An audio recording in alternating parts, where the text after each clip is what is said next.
ETF index mutual funds నేర్చుకుని stock మార్కెట్లో రాణించాలనుకుంటున్నారా? వెంటనే ఈ నెంబర్కి కాల్ చేయండి.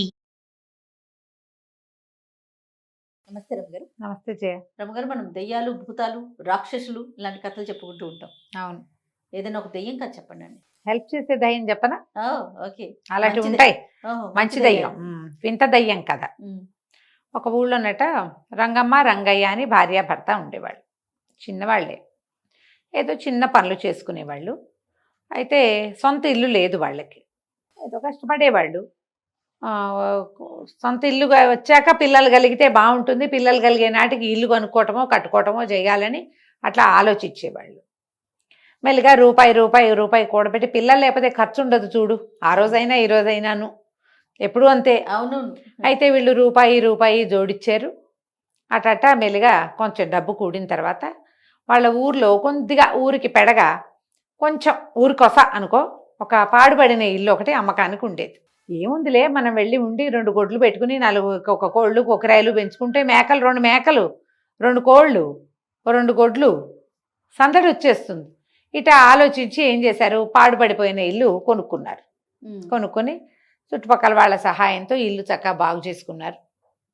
కాపురానికి చేరారు. ఇంట్లోకి చేరితే ఈ రంగమ్మ కనిపిస్తుండేది ఏమిటో కొన్ని పనులు తను సగం చేస్తే అయిపోతున్నాయని అనుకునేది.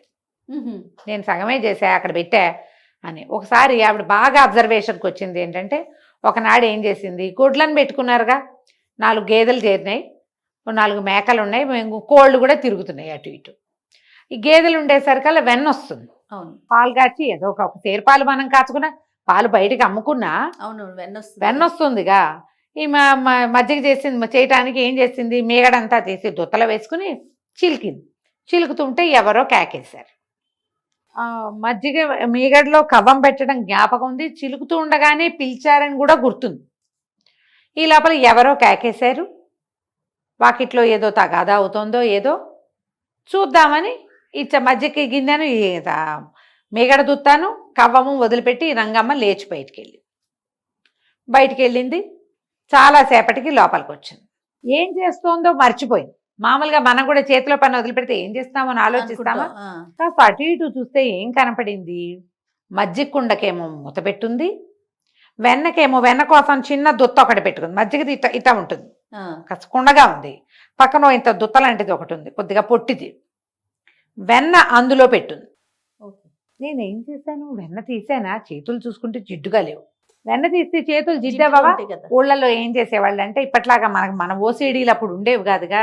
వెన్న తీసి ఆ గిన్నెలో వేసాక ఓ మాట అట ఇట్ట కడిగేసుకుని కాస్త నీళ్ళు పోసి కడుక్కుని కొద్దిగా ఈ వెన్నని చేతులకో పిక్కలకో పాదాలకో రాసుకునేవాళ్ళు, లేకపోతే నెత్తికో చేసేవాళ్ళు. అట్లా చేయి చూస్తే జిడ్డు లేదు, వెన్న తీస్తే జిడ్డు ఉండదు. వేళ సందునైనా జిడ్డు ఉండాలిగా, జిడ్డు లేదు. నేనే తీసానా, నేను వెన్న తీయలేదే. కవ్వంతో చిలికిన జ్ఞాపకం ఉంది, కానీ వెన్న ఎక్కడ తీస్తుందో మజ్జిగ చిందులు ఉన్నాయి, చుట్టూతా ఉంటాయి.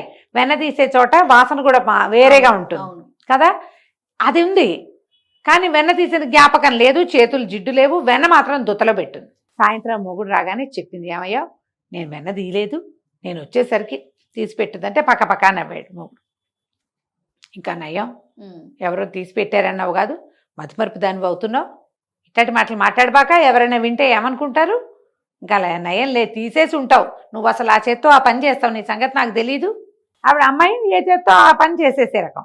నేను లేచెళ్ళానయ్యా అంటే ఆ మొగుడు పడినివ్వాలి. ఆ రంగయ్య ఊరుకుంది. కానీ అనిపించేది ఏదైనా తను విడిచిపెట్టిన పని మాత్రం అది పూర్తవుతోంది. వెన్నది స్పష్టంగా తెలిసింది, మిగిలినవి అంత అస్పష్టంగా ఉండేవి, తెలిసేవి కాదు, కానీ అనిపించేది. కొన్నాళ్ళకి అమ్మాయి గర్భవతి అయింది. గర్భవతి అయితే ఏదో అటా ఇటగే పనులు చేసుకునేది. సరిగ్గా తను చెయ్యలేని ప్రతి పని పూర్తవుతున్నట్టుగా బాగా తెలుస్తూ ఉండేది. సహాయం ఎవరు లేరు, కానీ పని పూర్తవుతుంది. దూడను వదిలేస్తే ఎవరో కట్టేసినట్టు, కోళ్ళకి గింజలు జల్లినట్టు, కోళ్ళని బుట్ట కింద పెట్టినట్టు. నేనే పెట్టానా ఏమో గుర్తులేదు. పైగా ఈ గర్భాలసత్వం కడుపుతూ ఉంటే పెద్ద నెలలు వచ్చాక ఏం చేశామో ఏం చేయలేదో మర్చిపోతారు. ఇక్కడ 36 పనులు ఉన్నాయి, పల్లెటూరు పనులు కదా, మనకు మళ్ళీ 2 ప్లాన్డ్ పనులు కావు. దాంతో అనిపిస్తూనే ఉండేది, బెదురుగా ఉండేది. సరే పూరిటికి ఎవరైనా సాయం కావాలని రోజు అన్నా భర్త ఒప్పుకునేవాడు కాదు.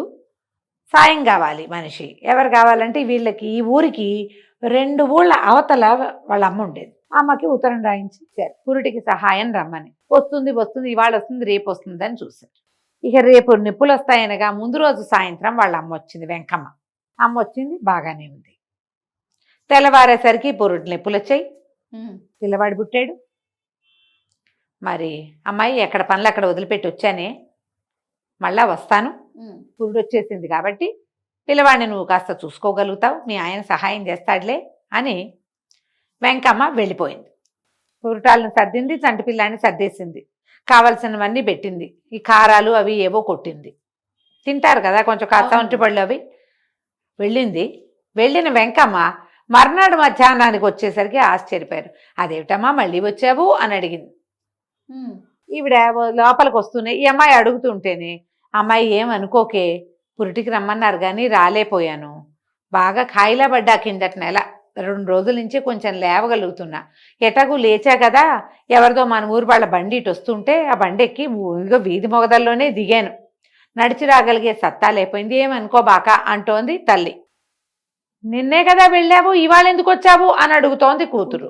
ఈ అల్లుడికి అర్థం కాల ఆవిడ ఏం చెప్తుంది. ఏమిటండి అన్నాడు. అనేసరికి ఏమిటత్తా చెప్పావు అంటే, కాయిలా పడ్డాను నాయన, రాలేపోయాను, ఏమీ అనుకోబాకండి అని ఆవిడ కథ అంతా చదివి, ఏడి పిల్లాడేడి, పురుడొచ్చేసిందిగా, పిల్లాడేడి, వచ్చిందని కబురు వచ్చింది వాళ్ళ ఊళ్ళోకి. పిల్లాడు చూసేసరికల్లా వీళ్ళు నిర్ఘాంతపోయారు. ఇన్ని రోజులు ఎవరొచ్చినట్టు. సరే పిల్లాడిని ఎత్తుకున్నారు, ఎత్తుకుంది, మళ్ళా తీసుకెళ్ళి ఉయ్యాల్లో పడుకోబెట్టింది. అమ్మ కూతురు గుమ్మంలో నిలబడ్డారు.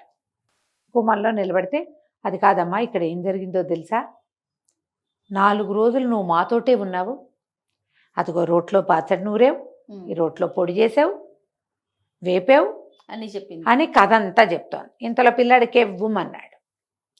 తల్లి కూతురు గుమ్మం బయటే ఉన్నారు, ఉన్నట్టుండి ఉయ్యాలు ఒకట మొదలుపెట్టింది. ఓహో, ఉయ్యాలు ఊగుతోంది. ఊగుతుంటే పిల్లాడు ఏడు పండసాడు, తల్లి కూతురు బిగుసిపోయారు. మనం ఇక్కడ ఉండగా ఉయ్యాలు ఎట్టా ఊగింది, పిల్లాడు ఏడవగానే ఉయ్యాలు ఊగిందంటే పిల్లాడి పక్కన ఎవరో ఉన్నట్టు కాదు, అంతే. హారెత్తిపోయింది.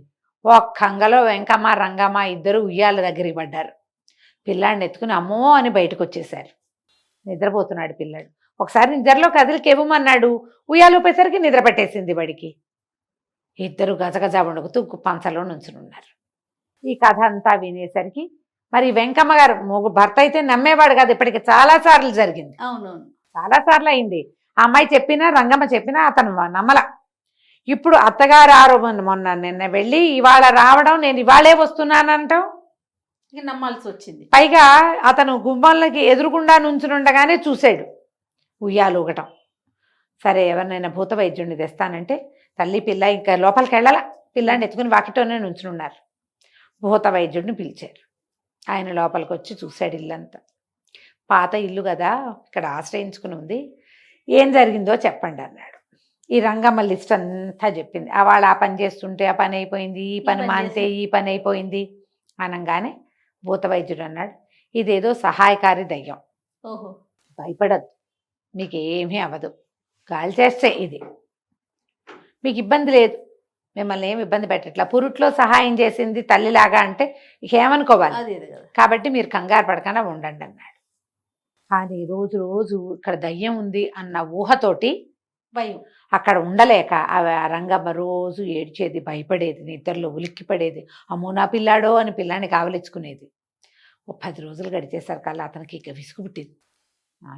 ఏం కావాలి చెప్పు, నువ్వు ఎందుకు ఇట్లా ఏడ్చి గోల్ చేస్తున్నావంటే, నేను ఇంట్లో ఉండను, పిల్లవాడి పెంపకం ఎంత కష్టం, సొంత ఇల్లు అయితే అయింది, నా వల్ల కాదు బావా ఇక్కడ ఉండటం అనగానే భర్త అన్నాడు, సరే అవతల వీధిలో ఏదో ఇల్లు ఖాళీ అయింది తెలిసిన వాళ్ళది, అది వాళ్ళు అమ్ముతామంటున్నారు, ఈ గేదెలు గొడ్లు వల్ల 10 రూపాయలు కూడినాయి. ఇక్కడ వాళ్ళకి తెలిసి వచ్చింది, మొక్కల్లో నీళ్లు పోయటం కూడా అశ్రద్ధ జరగల. ఓహో, అరటి చెట్లు వాళ్ళు వచ్చినప్పుడు పెట్టిన అరటి చెట్లు తలా ఒక గేలా వేసి 10 చెట్లు అయినాయి, అంతా డబ్బే. కోళ్ళు పిల్లల్ని పెట్టినాయి, శుభ్రంగా గుడ్లు పొదిగి బోళ్ళు పిల్లలు, కోడమ్మకం జరుగుతోంది, మేకల పిల్లలు పెట్టినాయి, ఆ గేదెలకి దోళ్లు పుట్టినాయి, పాలు విస్తారంగా ఇస్తున్నాయి, ఏమై గడ్డి ఎగిపోయినా గడ్డి పడిపోతుంది, జీవితం బాగుంది. కానీ దయ్యం ప్రజెన్స్ వీళ్ళకి భయంగా ఉంది. ఇల్లు మారిపోయారు. ఇల్లు మారిపోతే సరే వెళ్ళి ఆ ఇంట్లో పాలు పొంగించుకున్నారు. సాయంకాలం అన్నం వండు తిని పడుకుని నిద్రపోయి తెల్లవారు లేచేసరికి పాత ఇంట్లో తాము వదిలిపెట్టిన పెద్ద రోలు పత్రము వచ్చి ఇక్కడ పెట్టబడి ఉన్నాయి. ఎక్కిపడింది, వచ్చింది మన వెనకాల.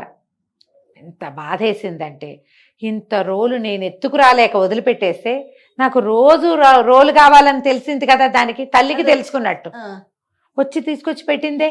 సరే గట్టిగా బాగా ఏడ్చింది భర్త దగ్గర. మన ఇంటికే వెళ్ళిపోదాం, నేను ఈ పని చేసి ఉండకూడదు, ఇంత సహాయకారిగా ఉన్నదాన్ని చూసి నేను భయపడటం ఏమిటి, పద వెళ్ళిపోదామని మళ్ళీ రోలు ఎత్తించుకుని తీసుకుపోయారు అక్కడికి. పాత ఇంటికి వెళ్ళిపోయారు. వెళ్ళిపోయారు. కానీ ఆ తర్వాత ఎప్పుడు ఆ దయ్యం వాళ్ళకి ఏ సహాయమూ చేయలే, ఇంకా రాల, వదిలిపెట్టి వెళ్ళిపోయింది. ఓహో. ఆ రోలు వాళ్ళకి ఇచ్చేసి ఆ, ఇక మళ్ళీ కనిపించలేదు. ఎప్పుడు రంగమ్మ గుర్తు చేసుకుంటూ ఉండేది, ఇలాంటప్పుడు అదేదో ఉంటే బాగుండేది అని. అదే కంచికి మనం ఇంటికి బాగుంది రమ్మగారు, కదా. చాలా బాగుంది. నమస్తే అండి. నమస్తే చేయ.